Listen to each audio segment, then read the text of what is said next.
Have you ever noticed how your computer freezes even when you've got literally nothing open? Like you close Chrome, you close Spotify, you're just staring at your desktop. And then you try to open a folder and your whole computer locks up for 10 seconds. The spinning wheel of death appears and you're just sitting there wondering what the hell is happening. Everyone says just restart it or you need more RAM. But here's what nobody tells you. Your computer isn't actually frozen. It's desperately trying to do about 300 things at once that you have no idea are even happening. And once you understand what's really going on behind that blank screen, you'll never curse at your laptop the same way again. In the next 15 minutes, you're gonna understand exactly why computers slow down even when they're supposedly doing nothing. And trust me, this changes everything about how you treat your machine. Here's what's really happening every single day. You boot up your MacBook or your Windows laptop in the morning. You haven't opened any apps yet. You're just looking at your desktop, maybe moving your mouse around, and then you double click on a Word document and boom, everything freezes. The cursor turns into that spinning rainbow wheel or that little blue circle. 5 seconds pass, 10 seconds, you click again, getting more frustrated, still frozen, so you do what everyone does. You force quit everything. You restart the computer, you complain that your laptop is slow, and you need a new one. Maybe you even take it to the Apple Store or Best Buy and they run some diagnostics and tell you everything's fine. But you know it's not fine because it keeps happening. Every single day, your computer freezes for no apparent reason. Think about it this way. You've closed all your apps. Your desktop is clean. There's nothing visible running.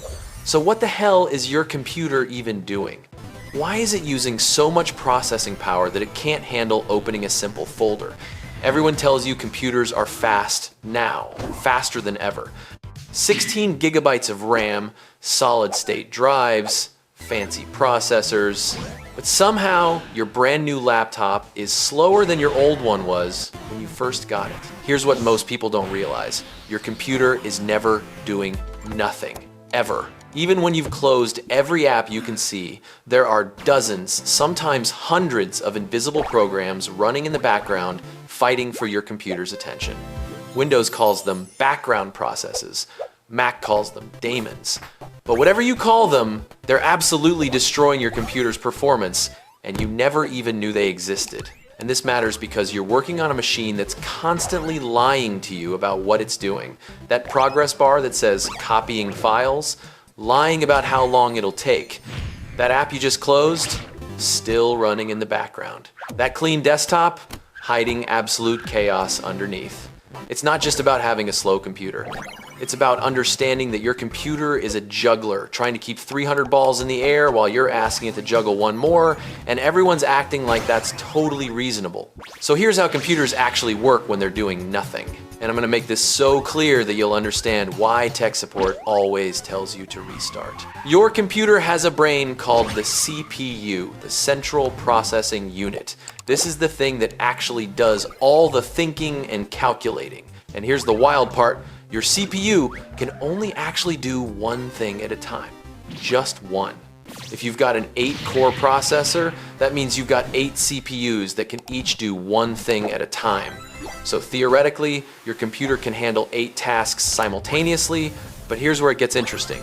Your computer is running way more than 8 programs right now, way more. On a typical Windows machine with nothing open, there are about 150 background processes running. On a Mac, about 250, and every single one of those processes wants CPU time. They're all screaming, "Me next! Me next!" like kids trying to get a teacher's attention. So what does your computer do? It does something called context switching. It rapidly cycles through all these processes, giving each one a tiny slice of time, maybe a few milliseconds, then moving to the next one. It's switching between tasks so fast that it creates the illusion that everything's happening at once. But it's not. Your computer is just really good at multitasking, like a chef working multiple burners at once. This matters because every time your computer switches between tasks, it loses a little bit of efficiency. Imagine you're reading a book, and every 10 seconds someone interrupts you to ask a question, and then you have to find your place in the book again. That's what your computer is doing hundreds of times per second. And the more tasks it's juggling, the the more time it wastes on switching instead of actually doing work. There's this pattern I call the background betrayal. These are programs that start automatically when you boot up your computer, and they run constantly whether you want them to or not. You've got antivirus software scanning every file you touch. You've got cloud backup services like Dropbox or OneDrive constantly checking for changes. You've got Spotify checking for updates. You've got Adobe Creative Cloud just sitting there waiting for you to need it, using memory and CPU cycles the whole time. Think of it like having house guests who never leave. They're just hanging out in your living room, occasionally asking you questions, eating your food, using your Wi-Fi. That's what these background apps are doing to your computer. And the worst part, you probably didn't even invite most of them. They installed themselves when you were setting up some other program and checked a box that said, launch at startup. Your brain doesn't naturally think about computers this way because you can't see what's happening. Back when we had physical tools, hammers, shovels, cars, you could see when something was broken or working hard. If your car engine was struggling, you could hear it. But computers are silent. They hide all their struggles behind a clean interface. So we assume if we don't see anything running, nothing is running. But that's like assuming your heart isn't working just because you can't see it beating. Now, this next pattern is particularly sneaky because it happens even when you've got tons of RAM. It's called disk thrashing, and it's what happens when your computer runs out of RAM and has to start using your hard drive as backup memory. RAM is fast, like absurdly fast.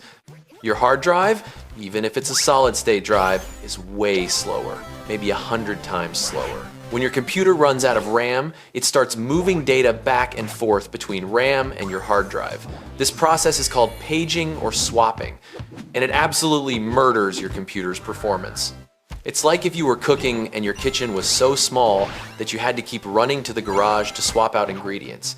Every trip to the garage slows you down massively. This is what I call the memory illusion.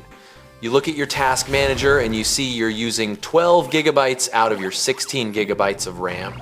You think, great, I've got 4 gigabytes free. But here's what nobody tells you. Those background processes are constantly requesting more memory. Windows needs memory. Mac needs memory. Your antivirus needs memory. Dropbox needs memory. And when they can't get actual RAM, your computer starts using the hard drive instead. And here's what makes this even more surprising. Your computer doesn't tell you this is happening.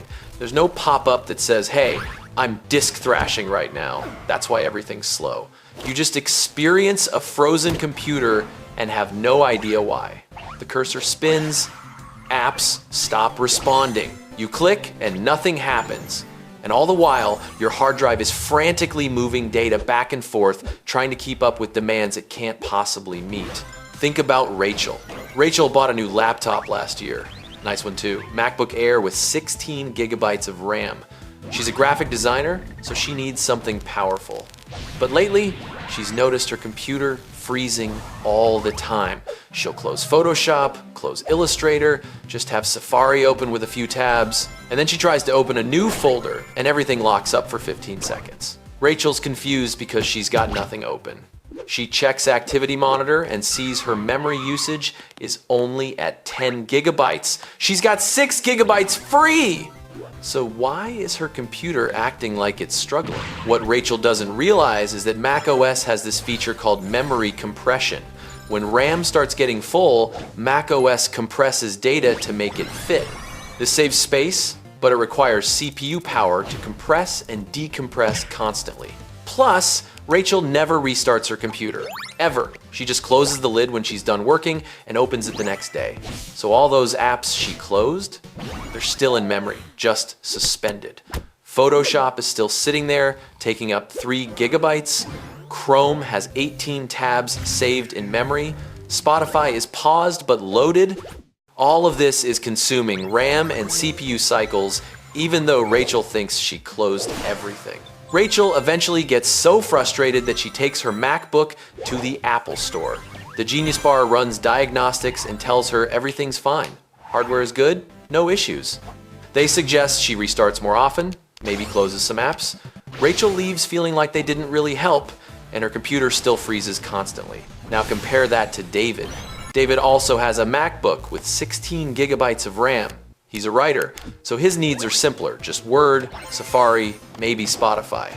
But David understands something Rachel doesn't. He knows that background processes accumulate like dust, so every morning when David sits down to work, he does something simple. He opens Activity Monitor and looks at what's actually running. David sees that Dropbox is using 2 gigabytes of RAM. Adobe Creative Cloud Updater is running, even though he hasn't used Adobe products in months. Spotify's background service is active, even though he's not listening to music. So David force quits the stuff he doesn't need, he goes to System Preferences and disables apps from launching at startup. He restarts his computer once a week, which clears out all the accumulated garbage in memory. When David's computer starts feeling slow, he doesn't panic. He doesn't assume he needs a new laptop. He just opens Activity Monitor, identifies which process is hogging resources, and deals with it. Sometimes it's a browser tab running a video, sometimes it's an app that's stuck in a loop, but David can see what's happening because he knows to look.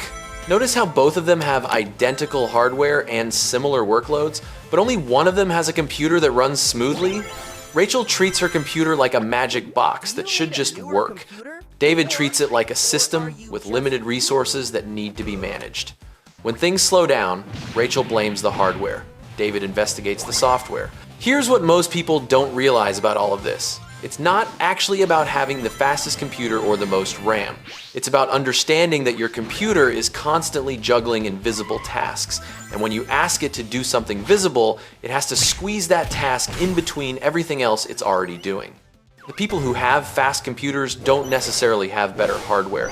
They understand that background processes matter, that memory management matters, and that occasionally restarting clears the slate. It's not about being a tech expert or knowing how to code, it's about understanding the system. Once you see your computer as a juggler with limited hands instead of a magic box with infinite capacity, everything changes. You start thinking about what's running in the background. You start understanding why restarting actually helps. You start realizing that having 500 Chrome tabs open is murdering your computer's performance even when Chrome is minimized. So here's what we've uncovered. Your computer freezes when nothing's open because it's actually running hundreds of background processes you can't see. Remember how context switching wastes efficiency? Plus how disk thrashing happens when RAM fills up? Plus how background apps accumulate over time?